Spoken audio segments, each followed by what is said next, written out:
Welcome to Women's Wealth and Wellness Unleashed. I'm Lori Falk, and together with my three powerhouse co-hosts and a slew of thought leaders and luminaries, we're bringing you a scintillating talk show style podcast that will disrupt the worlds of wealth and wellness as we know them today. We invite you to go on this journey with us as we offer you a paradigm shift that empowers you to change your approach to these key areas of your life. Join us and discover the truth that the future of wealth and wellness begins with you. Well, welcome back, everyone, to today's episode of Women's Wealth and Wellness Unleashed. I'm still excited about the last one, our interview with Teresa Lally. And that was a couple of weeks ago now. So hard to keep up. But I know we had a recent episode where Leslie was sharing an example of somebody that she knows in the UK who had a particular health issue. And as we were reflecting on it, we want to explore that person's experience a bit more in today's episode, and actually our next one, because it really was very illustrative of some of the things that we want to show to you and some of the issues that we think are really worthy of exploration these days and questions to ask. So we're actually calling today's episode the ROI of Wellness. And for those of you that are familiar at all with investments in finance, you probably know that ROI stands for return on investment. And in the investment world, in the financial world, that's what financial people are looking at. How much are they going to get back for what they put in? And we've been applying that concept, looking at wellness for the past couple of years. Because one of the things that we want to kind of open up here is that prevention and wellness cost in financial terms a fraction of disease care and illness. There's an expression, if you don't pay for your wellness, you'll end up paying for your illness. Even in the model that we have in the US, and I'm really glad that Leslie is presenting another perspective, because although not all of us believe it, not the whole world is America. There are other countries and other ways of looking at things. So we don't want to be too Americo-centric here. But in our structure, our disease care structure, we have, statistically some of the worst healthcare outcomes in the free world and some of the highest costs. And I was actually hired to ghostwrite a book over 12 years ago to explore how holistic medicine could actually be the solution to the economic crisis in the United States. Because a lot of corporations, at that time, their healthcare costs are just exploding.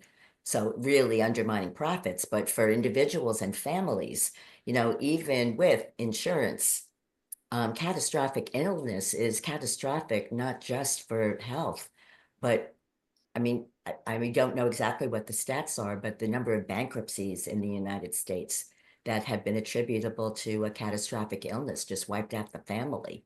Not because of anything, financially irresponsible that they did, wasn't gambling debt. This is really unfair. And yet, as we've been talking about here, in our system, there's still this idea that, well, I can't afford to do wellness and I can't afford to do prevention because a lot of the services and products cost money, and most of those things are not, quote unquote, covered by insurance. So as you know, we really want to transcend that whole limited way of thinking. We're about supporting all of us in being financially free so that we're not encumbered by any of those things. But given the reality that we are in now, I think it's a really important to potentially exciting point to get some clarity that the financial investments that we make in things like massage and it drives me crazy when I hear people say they can't afford organic food. because in my awareness, the money that you're saving to put more poisons in your system, or going to have other costs later that are potentially much greater. And here we're just talking about the financial costs, the return on investment in financial terms. But I was having a chat with a very, very high net worth individual within the past couple of years who had a very serious health crisis and got smart and decided to heal himself and learn about what he could do, which we, of course, are now calling biohacking. And he shared with a small group of us that the investment that he made over the course of a year in massage and supplements and, holistic care was a fraction of what he was paying prior to that for his illness. And that's not a consciousness that we yet have here in our world. And we really want to introduce this as another way of looking at the investments that we're making, both financially and I think also in terms of our time and energy, because those are important resources for us. So with that as a little bit of background, we want to come back to Leslie's example of this gentleman who had gone for many years of colonoscopies and invested in that, only to have an unexpected outcome. So, Leslie, I'm going to hand that back over to you. Yeah, or an expected outcome, but an expected outcome that was caught early. So I better first of all explain that in the UK, healthcare is provided for free at point of delivery. It is paid for by public taxes, basically, into a system called the NHS. But the NHS is a sick care system, largely. Like in we as have much here. as exactly in as much as it takes care of you when you have a problem. It is not great at preventative care, only when you reach a certain age for certain disease checks. So a bowel fit test, which is providing a sample, that will be done around about the age of 50 in certain parts of the UK, over 60 in other parts of the UK. A cervical smear isn't usually provided until you're over 35 and stops when you're 50. Mammograms are usually not provided until you're over 50. So lots of ways, and as we know, we're getting younger, unfortunately, when it comes to getting serious diseases. So the friend in question has had a history of bowel cancer in his family. His dad died at 74 with bowel cancer, and his dad's two brothers, his uncles, died at a similar age. So he kind of felt that his future history, his card was marked by what has happened to his family. So from the age of 40, he paid privately to have a colonoscopy carried out to check for anything sinister in his bladder. Because in the UK, yes, the NHS, our healthcare system, is provided free at the point of delivery, but you can also pay either a monthly insurance to have private healthcare, or you can pay to have specific services paid for if you choose to not have the insurance, but to pay for those services as you need them. So my friend chose to pay for a colonoscopy every year for 14 years, from the age of 40. The first 13 were absolutely clear. The 14th colonoscopy, he was found to have stage 3 cancer. He was told if he hadn't have had that colonoscopy that year, so he could have decided, I've had 13 that are clear, I'm going to skip the next couple of years. He would have had stage 4 cancer by the time he had gone back for that follow-up colonoscopy. So he directly attributes being alive today to the fact that he took the measure to pay to have a colonoscopy every year because it is not freely available on the NHS. He took the decision that although he had gone through significant highs and lows financially in his life, he took the very proactive decision that actually nothing is more important than health, and therefore the ROI to him was absolutely clear.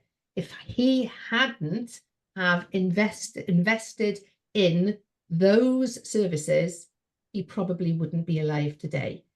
The outcome was as assured as that. So I spoke to the ladies about my friend because he's spoken publicly on another podcast about this, but I don't think he realized how impactful his message was, that actually there is nothing that, so for example, again, in the UK, I'm sure it's probably the same in America, we have to have, if you own a house, you have to have building insurance. If you have contents, you actively should choose to have contents insurance in case your house is broken into, there's a fire, there's a flood, or whatever. In my mind, in my friend's mind, actually, we should view our health in exactly the same way. It's great that we have a service that will be there in your moments of being ill, being sick, that is provided for out of public taxation, but actually that isn't enough. 1 in 2 people, it is said, will get cancer. And if those symptoms are not picked up quickly enough, I have a friend, very sadly, who back in 2018 was told she had gallstones in the November. By the February, she was given a diagnosis of terminal cancer, stage 4, and she died a few years ago because she was diagnosed too late. She didn't have all of those tests because there wasn't a family history of requiring those tests. I have had private healthcare since I started my first job in 2021.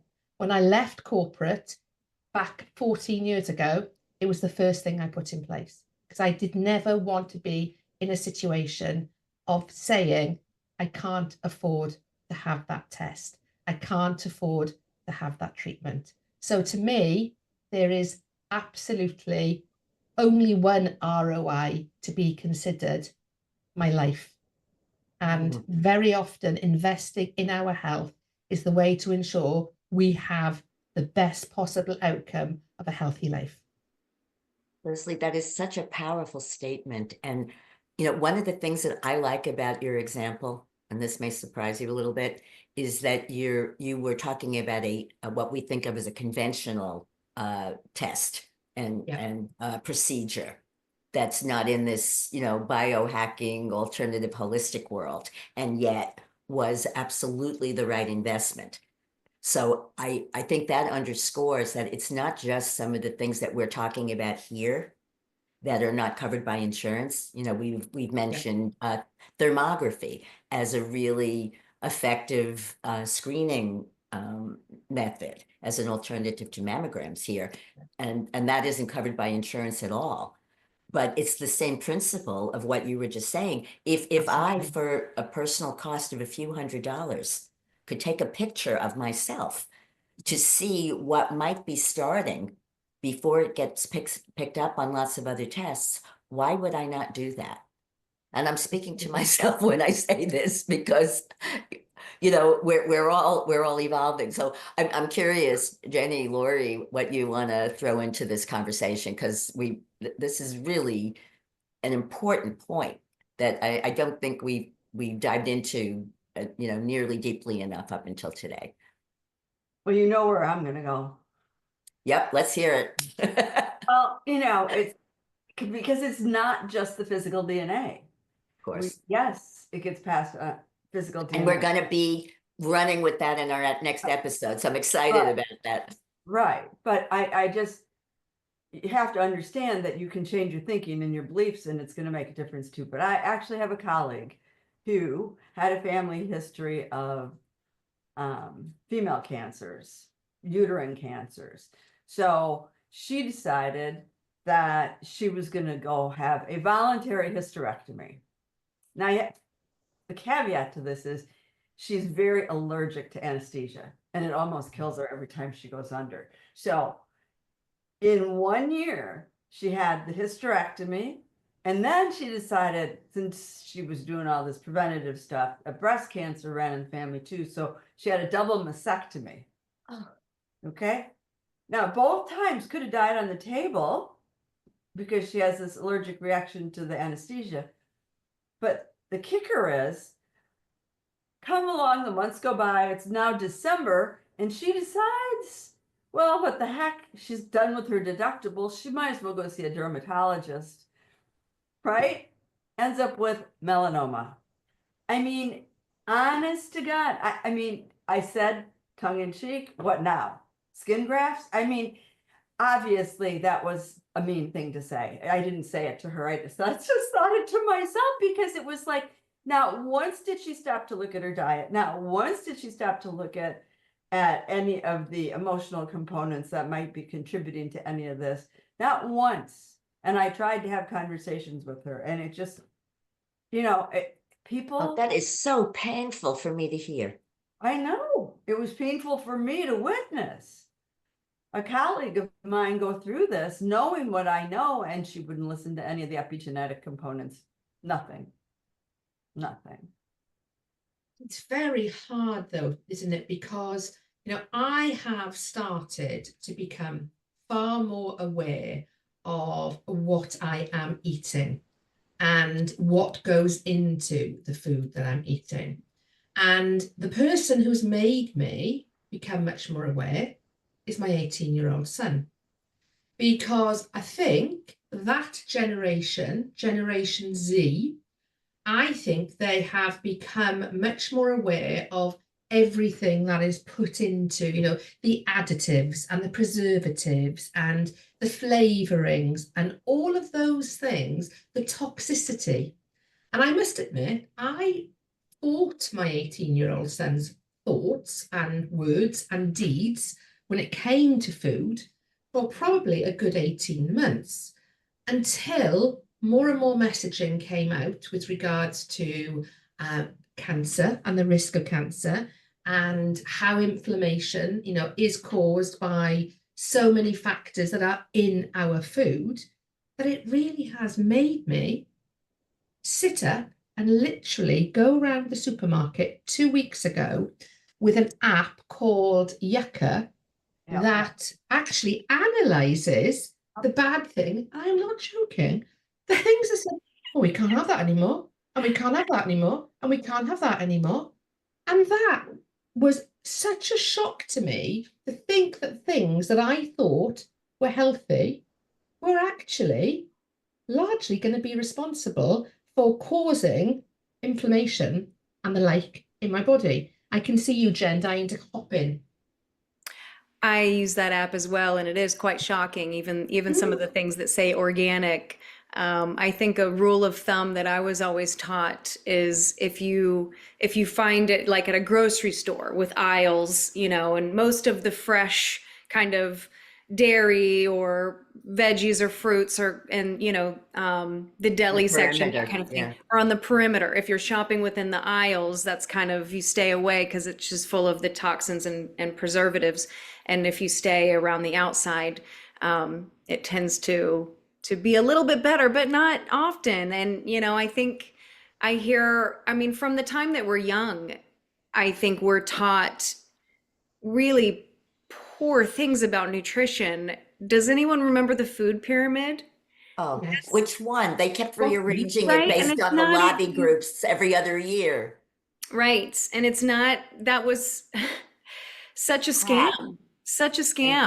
Dangerous. And, to have, I'm not even going to get into that. But yeah, an organic tends to be a little bit higher, but I do tell you, once you are in that mindset and you are looking at different pricing options and different shops and that kind of thing, it's really not that much of a difference. And you can find really good deals if you do a little bit of due diligence and do look for organic options. But it's tough out there, and people, you are what you eat. I think that's something that I always heard growing up as well. You are what you eat. And so you have to know what you're eating and know your food. I think reading ingredients are so important. And that's, as we're talking about the ROI of wellness, I think things that we can do that are so basic like that, that we don't really think of them as preventative care because we take advantage so much of, oh, I go see my primary once a year and I have this checkup. I go to the dentist twice a year and I'm doing these things that insurance allow me to do. And so you just don't think about anything else, but we just have to switch that mindset that it starts with us. It starts in the home.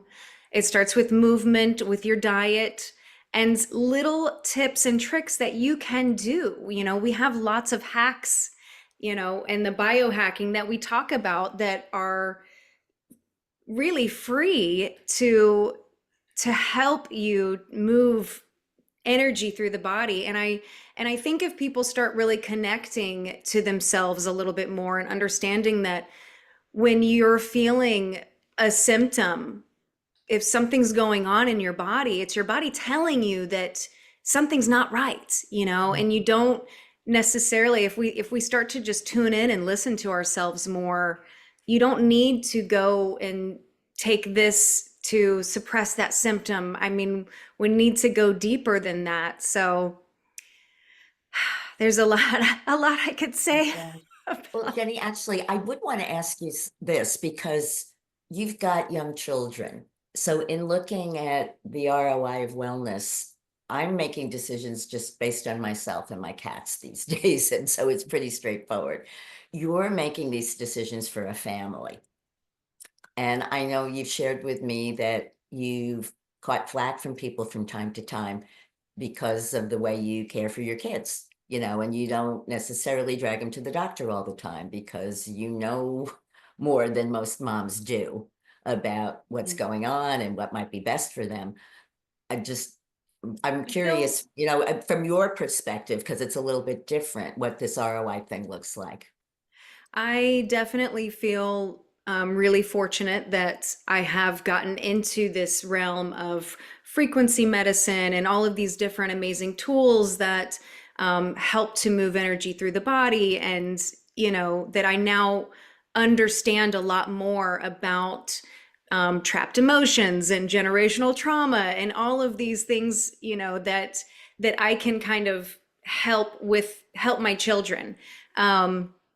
But it is really hard, especially when it comes to nutrition, because they do go to school and other parents don't necessarily feed their children the same thing that I try to. I do try to teach my kids about dyes and preservatives and different ingredients that wreak havoc on the body.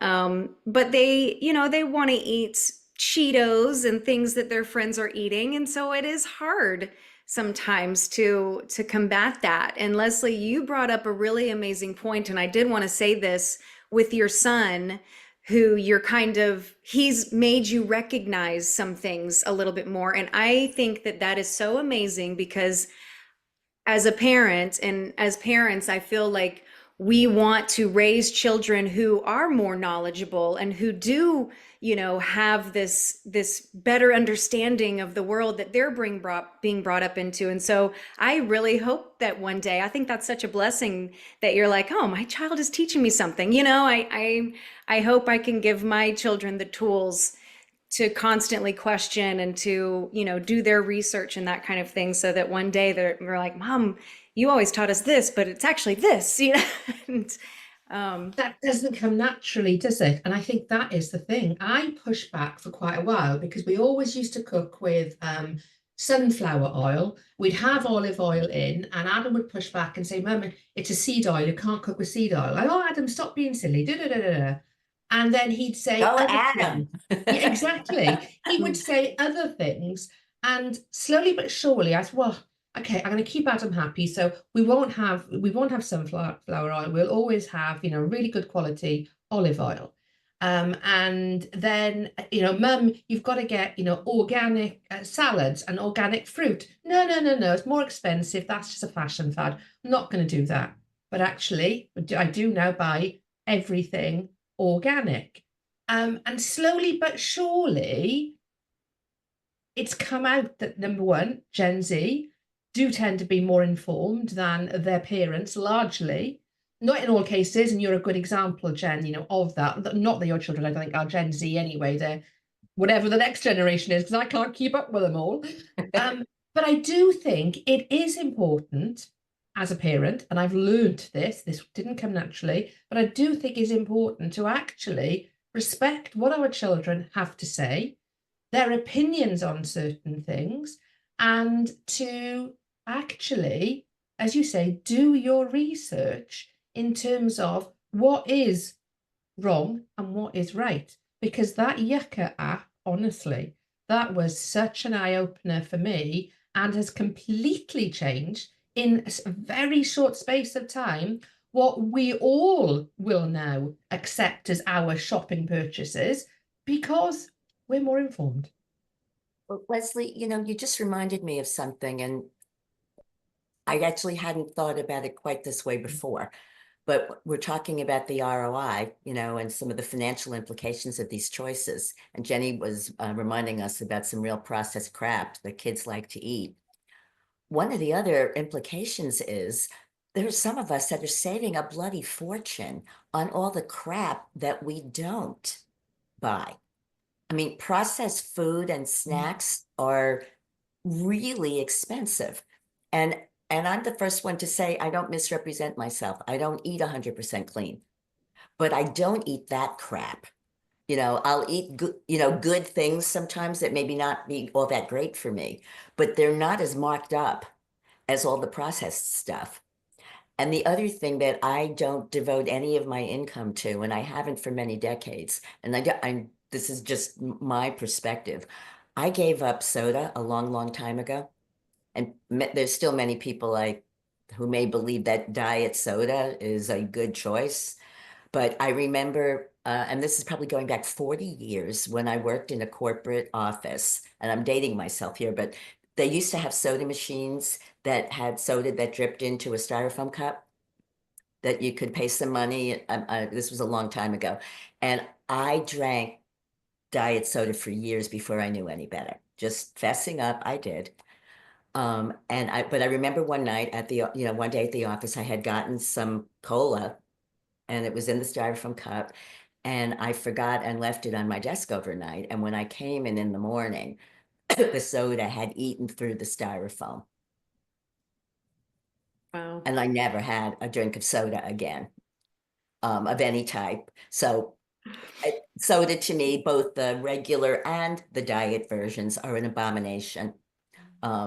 If you want to make one positive change in your life, if you're still spending money on that overpriced crap, this would be a really great opportunity. So that's the other side of it, of the things that we perhaps won't do anymore that can save a lot of financial stuff, because nobody ever said, gee, I can't afford cola. The way they say they can't afford organic food. Oh, so yeah. let's bring some, some intelligence into the conversation. So does anybody have anything else that we want to wrap up with for today? I actually do, because when you're Great. talking about the ROI of wellness, I'm not even sure that I've shared this with you ladies, because it happened eons ago, way before I met you. And I was in my late 30s, and I was in the fashion industry. Let's just call a spade a spade. In the fashion industry, you can never be too thin or too rich. That's just the way it rolls. And so I decided if Oprah Winfrey could run a marathon at 40, so could I. So I decided I was going to start training for a marathon, but I knew nothing about health and wellness. I knew nothing about proper diet. I didn't even get the memo on increase the calories in, because you're increasing the calories out. The long and the short of it, I was also working 80 hours a week, running my business. I was on the board of directors of the Fashion Group International. I was at the height of my career. and I crashed. Severe chronic fatigue, major depressive disorder. I spent an entire year on the couch, and I learned a lesson about the ROI of wellness at 39. And that was that if you don't have your health, you have nothing. Your health is your wealth, because ladies, I lost my business. I lost my home. I lost my car. I went through corporate and personal bankruptcy. My house was in foreclosure. Everything was gone. I was $20 away from being a bag lady because I wasn't taking care of my health. Wow. Wow. Lori, I thank you for sharing that. That is one of the most powerful stories I think we could leave off with here, about the short-sightedness that is unfortunately the context in which most people live. And I'm particularly struck that you were so young, because at that age, we often feel invincible, as it sounds like you did, and that there was no piper to be paid, but there is. So this thing that we have is our most valuable asset, I think, is the other, is what you're really bringing home. And so I hope Look after everybody it. who's watched and listened to this today will have a different perspective on the choices they make and what's really worth investing in. So thank you again for being with us in this exciting conversation that we're having. And we look forward to seeing you on the next one, where we're going to look way more deeply into the epigenetics of all of this. So see you then. Thank you so much for joining us today on Women's Wealth and Wellness Unleashed, where we empower women to take control of the two most important areas of their life: their health and their wealth. If you enjoyed today's episode, be sure to subscribe, leave a review, and share it with another amazing woman who's ready to elevate her wealth and wellness journey. Stay connected with us by heading to our website and joining our Facebook community. All the details can be found in the show notes. Until next time, keep thriving and unleashing your highest potential.